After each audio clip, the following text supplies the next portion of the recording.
Don't just live for tomorrow, or just live in yesterday. Just be glad for all you have that's in today. Hey everyone, Connie here, and welcome to my blind reaction to episode 4 of Glitch Techs. We're here with another episode, and I'm as excited as ever to get to more of this. Last time, our heroes, Miko and Five, learned about upgrades and skill trees and everything with their general training and everything. And they ended up using their points from their first mission, their first official mission, to end up, one of their first missions at least. I think there were a couple small ones in the last episode. Either way, they used them, instead of buying just separate gear for themselves, they pool them together to buy a animal mount. Which they end up kind of accidentally coming across. This bird, who I forgot what they called it, but was a glitch, and they ended up using it to help solve what they were doing. So now they've kind of come to good terms and are using it, I guess, from here on out. I'm excited to see where this goes. And hopefully we have more really good episodes, because I've really been enjoying this series so far, and I feel it has a lot of potential to really just be really good. We'll see how it goes. I'm sorry if I seem a little out of it. It's just there's just been some issues that I just finally got fixed this morning, and it's just taken a bit out of me, admittedly. Just not physically, obviously, but more mentally and emotionally, just things that really was bothering me. So it's like I finally got it resolved, so, like I said, so there's no more issue. It's fixed, hopefully. I haven't actually tested it yet, but I'm going to be doing that later. But yeah, hopefully nothing else should be much of an issue, and we can just continue to move on. I'm hoping to get to more of this show in this week to next week, whenever, whenever I feel like it, because I kind of say that's my thing on the channel. It's like, oh, I react to whatever whenever I get to it, but I do try to even this shows out most of the time. I'm doing that because I feel like I need to do that for you guys, to be completely fair. Like the reason I'm choosing to get to this first this week is because it's the one that I've not gotten to more recently. I've done the other ones more recently, so I feel like I have to get to this one first now. And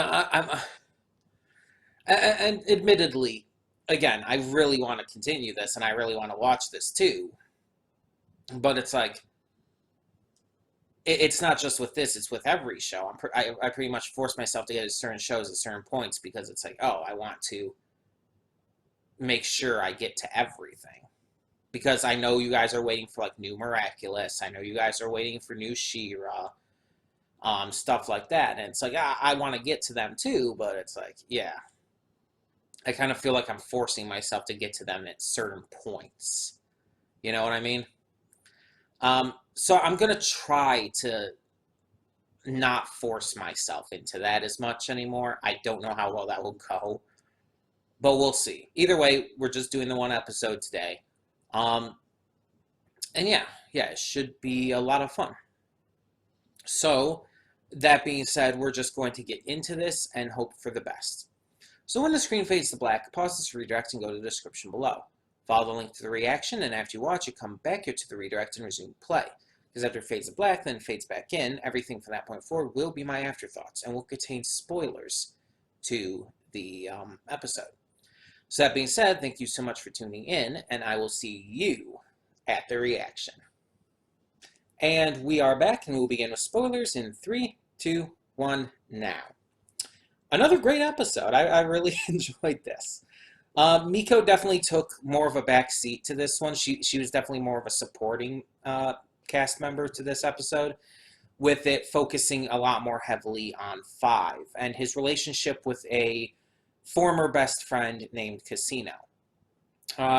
So when Five and Casino were young, they were like inseparable best friends. But 2 years back, they kind of fell apart, and it's nothing either of them did except Five. Apparently, in their last the last time they saw each other, Five had to leave to help his father and everything. Which this is the first time, like I said in the reaction, that we actually hear anything about Five's parents. So I am thinking that maybe they are gone. It's very possible. But either way, so Five left, and I guess they just never really met up again. But they were planning on reuniting, on getting together again to play some games and whatnot. Because of course, sure. And they did. Brought in Miko. He was really accepting to welcome Miko into the friend group as well. And then the glitch came in. So we are introduced to a concept called a possessor glitch. It's a specific ultra rare glitch that apparently can possess people and kind of imbue them with video game-like abilities and whatnot. For Casino, it gave him the abilities of, well, one of the characters from the game he was clearly a big fan of, the dinosaur smashing game, Smashazor, or whatever it was called. However, because of the glitch, he was starting to lose control.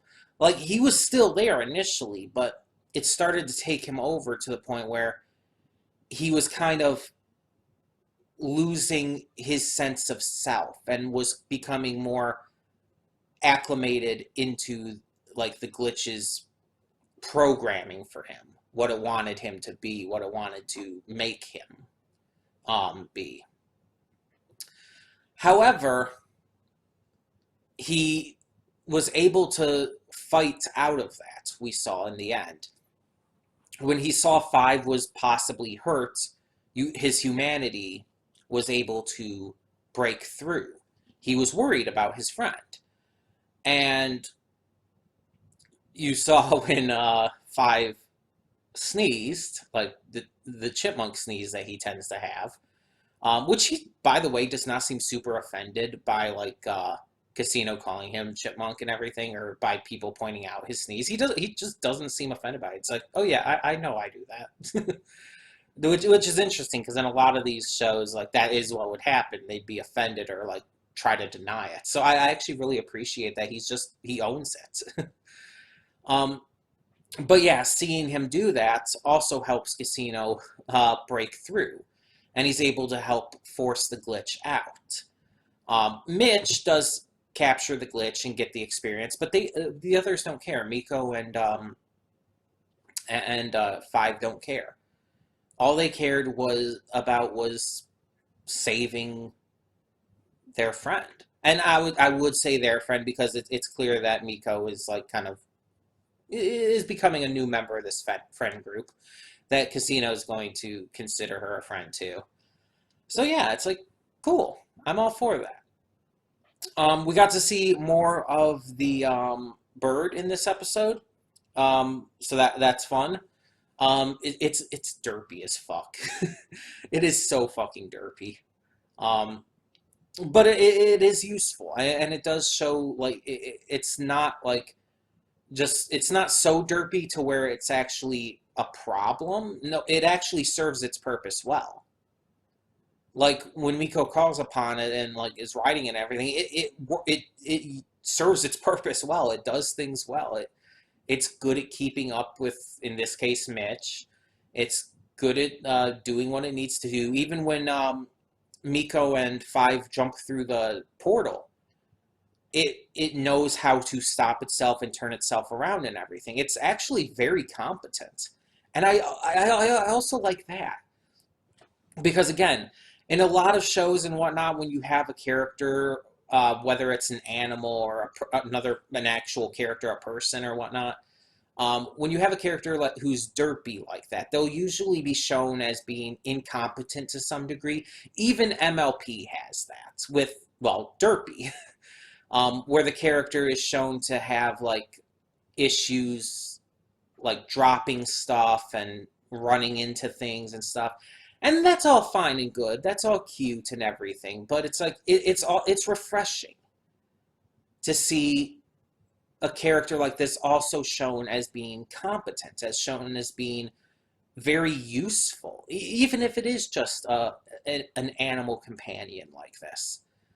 It's refreshing. It's something that stands out and makes it seem like, oh yeah, that's just it just happens to be derpy as fuck, but it's still a valid, useful animal, pet, companion, whatever you want to call it. You know what I mean? And I really like that. Casino as a character, pretty cool. Not much to him. Um, if they go more into him in the future, I would like to see that, but there's not too much. The biggest thing with his character in this episode was definitely the clear abandonment issues that he felt that were definitely magnified in his mind once he was possessed and everything. He felt like he hadn't seen, well, I mean, he hadn't seen Five in so long, in 2 years, and he felt almost betrayed by him. And he was so happy to meet back up with him. He was willing to basically, for lack of a better way to put it, give him another chance. He was willing to still hang out with him and stuff, but he did feel abandoned. He felt like Five moved on from him in a way. And I understand. Like, I understand how that feels because I've had friends do that to me, and honestly, I've done that to friends. And not intentionally. For one reason or another, it just kind of happened. There have been friends who I had been really close with, and then just suddenly I'm not. Suddenly we just stopped talking for again one reason or another. It happens, and it's not because of like a big falling out. It's not because of like either of us getting angry with the other or either of us having any real big issues come up or anything. It's just something just we just kind of drift apart. There's no real other way that I can think of to put it. We just drift apart. And it's, yeah. And I've reconnected with a couple of those friends, for sure. I've definitely reconnected with friends I haven't seen in a long time. And it's cool when that happens, but it's not always the case. I can understand how Casino would feel let down by that. His best friend in the world just kind of left and didn't come back and for 2 years. That's a big deal. Especially when you're young, especially even as a teenager. Like that can hurt. So I get it, but I just wish that we did get to see a little more of that. Because we got little glimpses, tiny little glimpses of it outside of when he was possessed, but most of it just really came from that time when he was possessed and everything. And it's like, I just wish that they went into it a little more, you know? Maybe that's just me. And I'm not saying it's a bad thing with the episode. The episode was still great, but yeah, it's just that is one thing I wish they could have gone into a little more. But there is a runtime and everything, and they have to adhere to all of that while still getting the entire episode's plot across and everything. So I'm not like super upset by it, but it is something I just wish could have been expanded on. Now there's I think two characters we've gotten a glimpse at. two other glitch techs who we have not actually met yet. There's the girl in the hijab and the other guy who was there, who I think was working with her briefly in another episode. I think we saw like them very briefly, but we never really got a good excuse me. We never really got to meet them. We never got a good episode for them or with them yet. And I'm really hoping we do soon because I want to get to know those two characters. I want to get to meet them. Um, I want to see what they're like, and I want to see like how they'll end up fitting in. And I know there's going to be more episodes on the way and stuff, but I do want to still get to meet these characters and everything. I want to just know more, you know? And especially with a character like this girl wearing the hijab and all, because you don't see that in cartoons or even live action stuff a lot. Although live action, it definitely gets a lot easier and better with these days. But in a lot of cartoons, and especially shows like this that are, let's be honest, made with a younger audience in mind, it's like you don't see that. You'll see characters of color, especially nowadays, but it's like with a woman of color wearing a hijab, it's like it's just something special, and it's really cool to see that. And I want to see more of that. I really do. It's just really cool, and I want to get to know her character because of that. I want to get to know who she is and like what kind of games she's into. Like we've seen the kind of games all these other characters are into so far. I want to see what her personality is like, how she's going to interact with Miko and Five, yada yada yada. I want to see all of that because I love that they put her in there, that they have a character, even if she's not a main character, but they have a character who's a woman of color with a hijab. It's just really cool. It's really cool. It's great representation for a type of person who's just not represented enough and should be more. So I'm really excited to meet her as the series progresses. I do also, of course, want to see more happen with the main kind of thing, the main kind of story that's kind of brewing in the background with the Hinobi headquarters that was kind of hinted at before by the inspector lady when she was in her car at the end. I'm hoping we find out a little bit more about that before we get to any big kind of finale kind of thing. I don't know if this has a finale yet because I think I heard that the season isn't complete. Like that they're actually planning on uploading, are putting up more episodes for actually this first season. I don't know fully yet, but I guess we'll have to see where it goes. And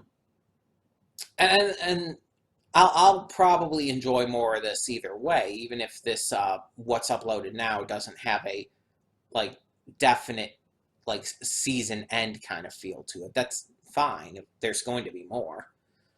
But yeah, I'm really excited to see where this goes because the series is great so far. I mean, yeah, a lot of these episodes seem to be mostly self-contained things.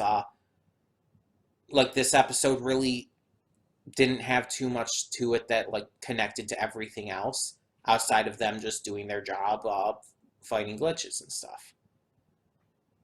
It was its own just separate thing. And that's fine.